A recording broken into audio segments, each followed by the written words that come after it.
साल 2025 का दूसरा और अंतिम पूर्ण चंद्र ग्रहण भाद्रपद पूर्णिमा पर लग रहा है।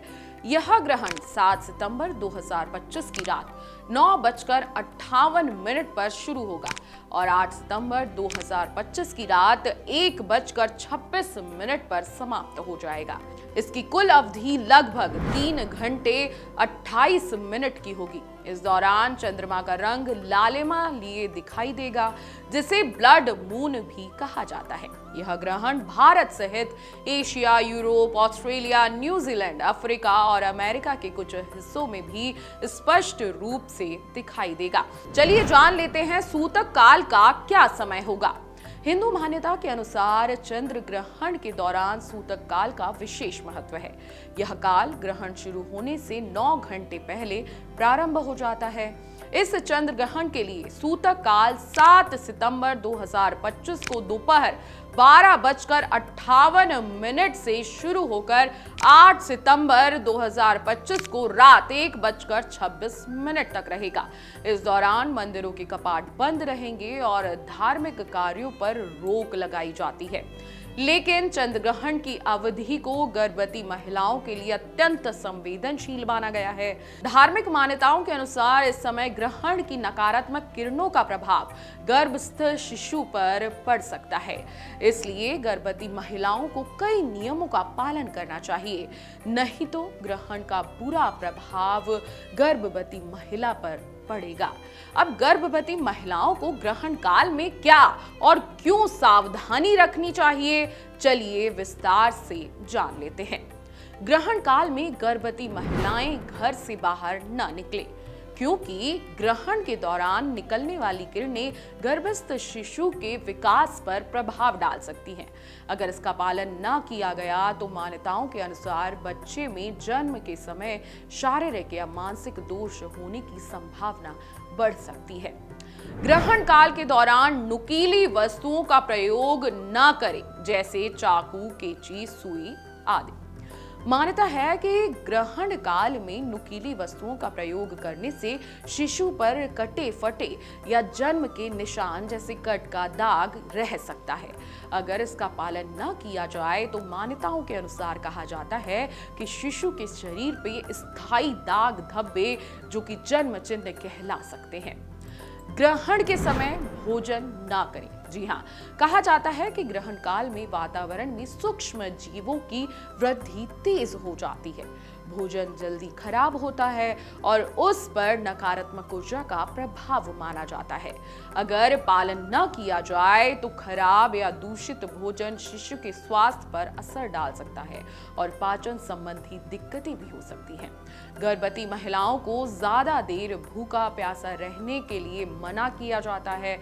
ऐसे में आप सूतक काल से पहले अपने खाने पीने की चीजों में तुलसी दल डालकर रख सकती हैं और इसके बाद इसका सेवन कर सकती हैं। ग्रहण काल के दौरान सभी खिड़कियां ढक दें या बंद रखें। जी हाँ, माना जाता है कि ग्रहण की किरणें सीधे घर में प्रवेश न करें, इसलिए मोटे पर्दे लगा सकते हैं।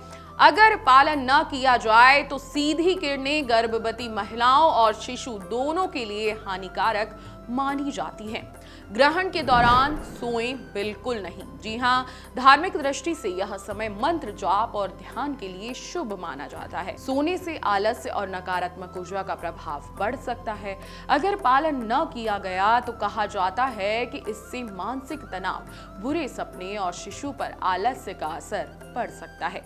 सवाल आता है कि गर्भवती महिलाओं को ग्रहण के दौरान क्या करना चाहिए, तो इस बात को ध्यान से सुन लीजिए।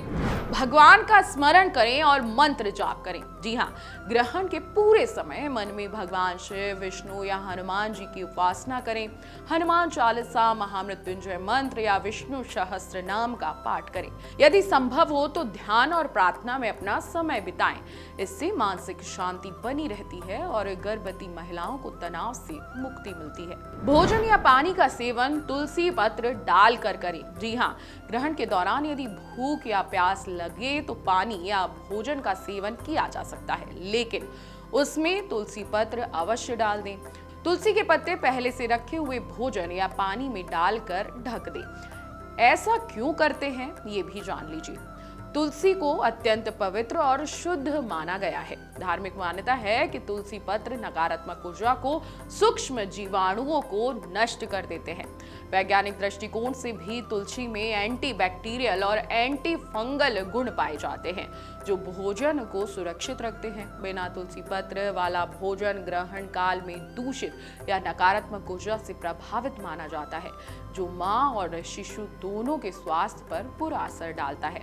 इसलिए ग्रहण से पहले ही अपने खाने पीने की चीजों में तुलसी दल जरूर डाल दें। ग्रहण समाप्त होने के बाद स्नान और पूजा जरूर करें। जी हाँ, ग्रहण खत्म होने के बाद गंगा जल मिले जल से स्नान करें। घर में गंगा जल का छिड़काव करें और मंदिर की मूर्तियों की पुनः पूजा करें। दीपक जलाएं और भगवान की आरती करें। यह प्रक्रिया शुद्धिकरण का प्रतीक है। माना जाता है कि स्नान और गंगा जल छिड़काव से ग्रहण की नकारात्मक ऊर्जा दूर हो जाती है। पूजा करने से मानसिक शांति और आध्यात्मिक बल मिलता है।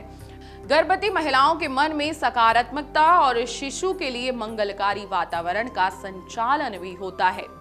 7 और 8 सितंबर का पूर्ण चंद्र ग्रहण धार्मिक और वैज्ञानिक दृष्टिकोण से बहुत महत्वपूर्ण है। गर्भवती महिलाओं को इस दौरान विशेष सतर्कता बरतनी चाहिए। परंपरागत मान्यताओं का पालन करने से मानसिक शांति और सकारात्मक ऊर्जा मिलती है। इसलिए इस वीडियो को ज्यादा से ज्यादा शेयर कर दें, ताकि जो भी गर्भवती महिलाएं हैं वो ग्रहण के दौरान ये सावधानियां बरत सकें। अगर आप ये वीडियो YouTube पर देख रहे हैं तो हमारे चैनल को सब्सक्राइब कर बेल आइकन दबाएं, और Facebook पर देख रहे हैं तो हमारे पेज को लाइक करें।